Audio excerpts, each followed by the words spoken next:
राज्य उत्पादन शुल्क विभागाच्या कालच्या नॉयर पब विरुद्धच्या कारवाईबद्दल माहिती देण्यात येत आहे।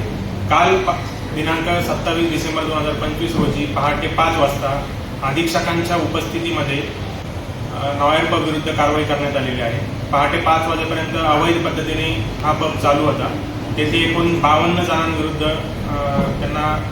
त्यांच्याविरुद्ध कारवाई करण्यात आलेली आहे। त्यापैकी 42 युवक युवती तेथे मद्यप्राशनाकरता उपस्थित असल्याचे आढळून आले। तसेच 10 व्यवस्थापकांविरुद्ध गुन्हा नोंद करण्यात आलेला आहे। 2 व्यवस्थापकांना 10 जानेवारी 2026 पर्यंत न्यायालयीन कोठडी सुनावण्यात आलेली आहे। मुख्य आरोपी अमरजीत सिंग संधू याचा शोध सुरू असून त्याच्या विरुद्ध कारवाई करण्यात येईल। तसेच या कारवाईमध्ये तेथील सर्व साहित्य सुद्धा जप्त करण्यात आले आहे।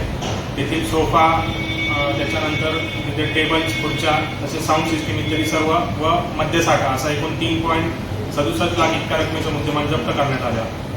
राज्य उत्पादन शुल्क विभागाच्या वतीने आवाहन करण्यात येते की अशा प्रकारे बेकायदेशीरपणे अवैध कोणताही परवाना नसताना पार्ट्यांचे आयोजन करण्यात येऊ नये, अन्यथा कठोर कायदेशीर कारवाई करण्यात येईल।